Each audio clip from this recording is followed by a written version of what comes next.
Geblek yaiku salah satunggaling dhaharan tradisional ingkang misuwur dados ikon kuliner saking Kabupaten Kulon Progo. Wujudipun geblek kados angka 8 saha gadhah ciri khas ing raos saha bentukipun. Geblek dipun damel saking bahan-bahan prasaja inggih punika jendal, bawang lan uyah, saéngga gadhah raos gurih ingkang kiyat. Biasanipun, geblek dipun sajikaken nalika tasih anget. Dipun iringi kaliyan tempe besenge utawi benguk, saha sak cangkir kopi utawi teh, dados raos saha swasana nambah nikmatipun dhaharan punika. Makna filosofi saking geblek ugi ngemu piwulang urip kang luhur. Warni pethak nglambangaken menawi manungsa kedah tansah tumindak becik saha suci ati.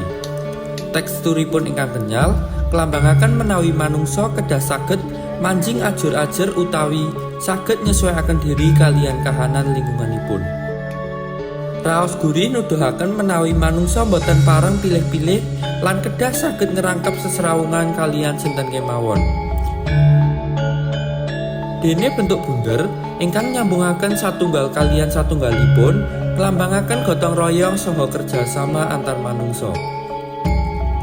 Bentuk angka 8 ingkang kados 0,2 ugi ngemu pralambang menawi roda urip manungsa tansah mubeng.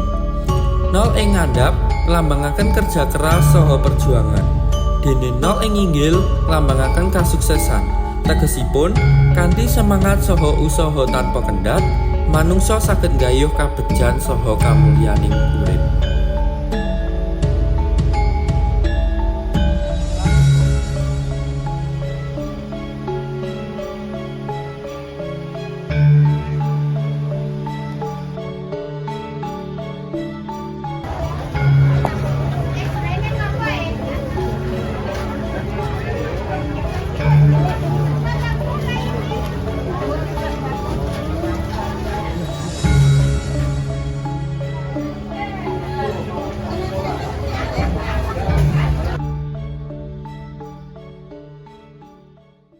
Perkenalkan, nama saya Rivia Marviana sebagai penjual geblek. Menapa ingkang dadosaken geblek dados dhaharan khas saking Kabupaten Kulon Progo?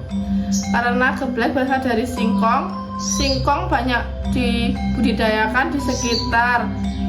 Oleh sebab itu, singkong harganya relatif murah sehingga kami menggunakan bahan baku dari singkong itu untuk membuat makanan khas Kulon Progo yaitu geblek.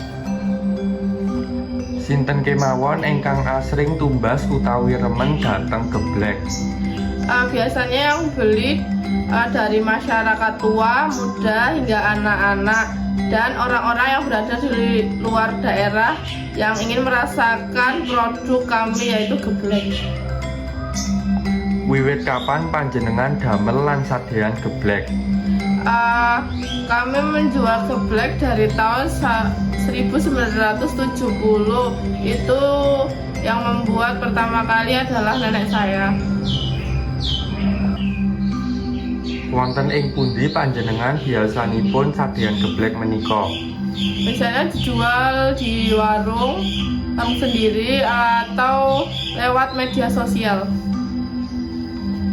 Kenging menapa geblek saged tetep dipunremeni dening masyarakat dumugi sakmenika?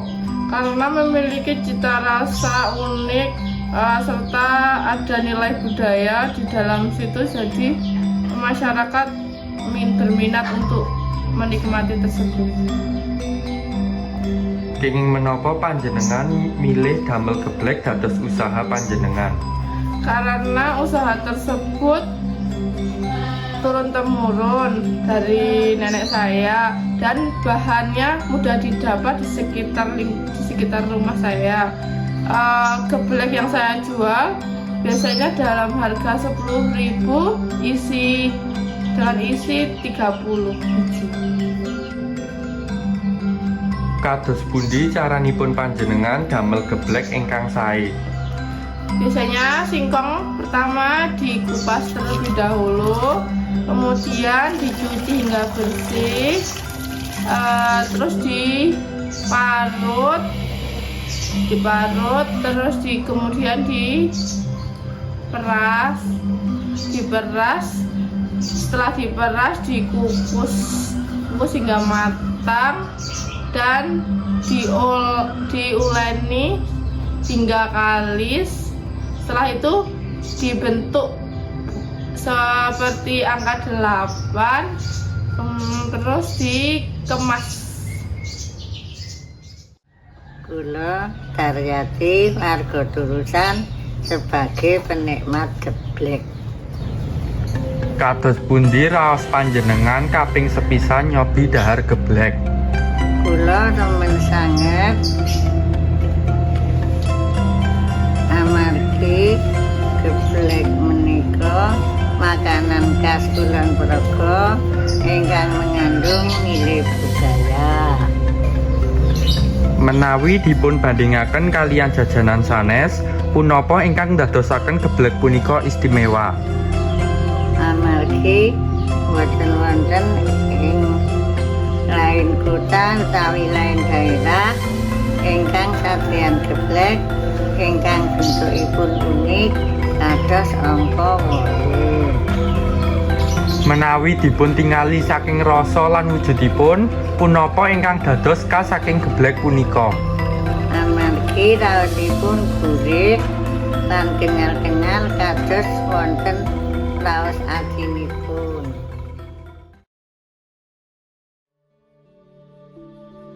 Geblek punika boten namung dados daharan khas saking Kabupaten Kulon Progo, nanging ugi dados pralambang kabudayan saha piwulang urip kang luhur. Kanthi bahan-bahan prasaja, geblek saged ngasilaken raos gurih ingkang nyenengaken, nglambangaken kesederhanaan lan kebecikan urip. Putra Anugrah Widya Pratama, mahasiswa Pendidikan Bahasa Daerah, Warsa 2000 Langkung, Universitas Negeri Yogyakarta.